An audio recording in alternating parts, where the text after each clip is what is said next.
Hey, in this video, I'm going to walk you through part 2 of my complete Google Business Profile checklist, where we focus on the ranking signals, trust elements, and optimization steps that actually help you stand out in 2026. This is the same checklist me and my team have used across more than 500 profiles, and if you follow along till the end, your profile will be in a much stronger position than 99% of your competitors. I promise. Let's get started. Number 9. The Google Business Profile Description. The Google Business Profile Description is a feature that allows you to summarize your main business information in one place. And if you don't know what to write, I've created a framework for Google Business Profile descriptions that you can use on your own profile. If you want to write a great Google Business Profile description, make sure it covers the following 7 points: your business name, the location you're in, how old your business is, your industry and niche, your core products or services, a short vision or mission statement, and at least one unique selling proposition. All these things help our clients turn more visitors into customers. I recommend not to add any links or irrelevant information, as that could potentially suspend your profile. And here's the interesting part. There's a new AI-driven feature called Ask Maps, and by June 2026, it's rolled out in the US and India, and other countries will follow. And it makes your description more important than ever. Ask Maps actively pulls information from your descriptions, your reviews, your hours, your ratings. In some cases, it even pulls information from your website and other sources. So make sure your Google Business Profile description is actually helpful. Number 10, the opening date. The opening date helps customers understand how old your business is, which also tells them how much experience you might have. And the good thing is, if your business is at least 3 years old,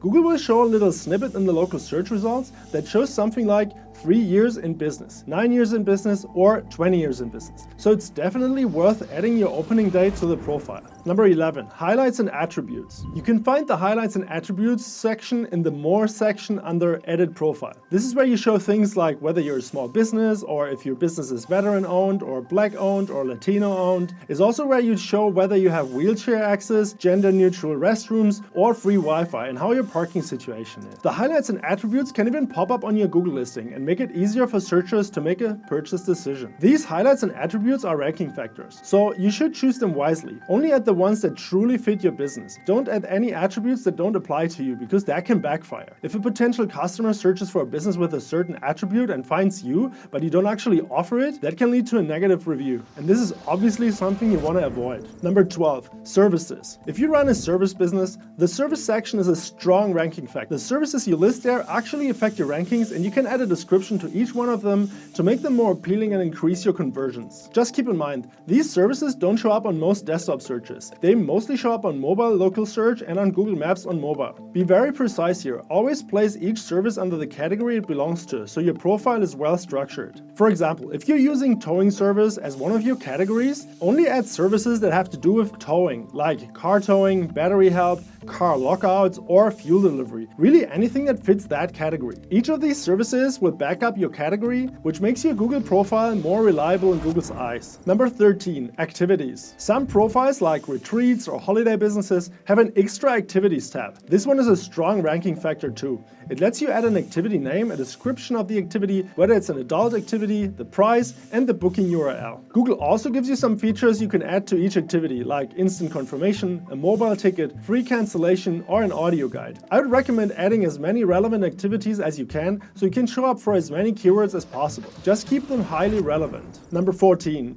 Menu or booking items. The menu link is only for restaurants and similar businesses like bars, clubs, or cafes. The booking link is available to most service businesses or stores that let customers book an appointment or request a quote. You should definitely add this, because it can show up as a button that's placed on your Google Business Profile on mobile devices, and that can help you get more business. And don't forget to add UTM parameters to that link, so you can see how many people actually clicked it and how many of them made it to the booking page you wanted them to fill out. If you need more information about UTM parameters, I've added a link to a UTM parameter builder in the description below. Check it out. Number 15. Google Business Profile Photos. When it comes to photos on your Google Business Profile, you want to add a wide variety. The reason for that is that many potential customers are scanning your profile for trust indicators. And photos are a great way to establish that trust. And when it's established, they will contact you. You can start by uploading your business logo, then add a really appealing cover image. In the best case, it shows your team, your service vans, or your storefront, whatever you want to show. Also, it's much better when there are some people in it, because people like to see who they are doing business with. Most customers want to do business with other people. They They don't want to do business with generic brands and guess how the people might look like. Then you can add other photos like exterior photos, interior photos, or a photo of the work or the products you sell, and before and after photos.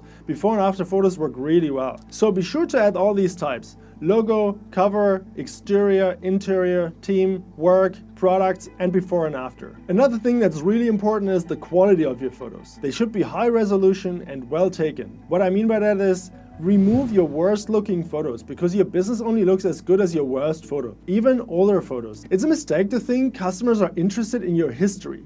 They are not. The majority of them is interested in what they can get from you. And if that looks like 20 years old, they're most likely going to visit your competitor. And if you have any photos that might look bad to people, they might not contact you because of that, even if all your other photos are high quality. So be sure to only keep high quality photos on your profile and delete the low quality ones. And if a customer uploads a photo you don't like, report it to Google for low quality issues. Google will eventually take action. Google takes action much faster on photos than it does on removing reviews. So don't neglect this feature. Now, here's a mistake I see a lot. Don't upload all your photos at once. You only have limited resources. If you're taking 30, 40, 50, or even 100 photos, I highly recommend you upload them every month instead of dumping them all at one time. This keeps your profile updated and people can see that the photos were added recently. That tells them that you're an active business, and that increases the chance they contact you. If you dump everything at once, you will have nothing left to upload in the coming months, and that would be a big mistake. Photos are definitely a conversion factor. Whether they're a ranking factor, we don't really know. But if they're a conversion factor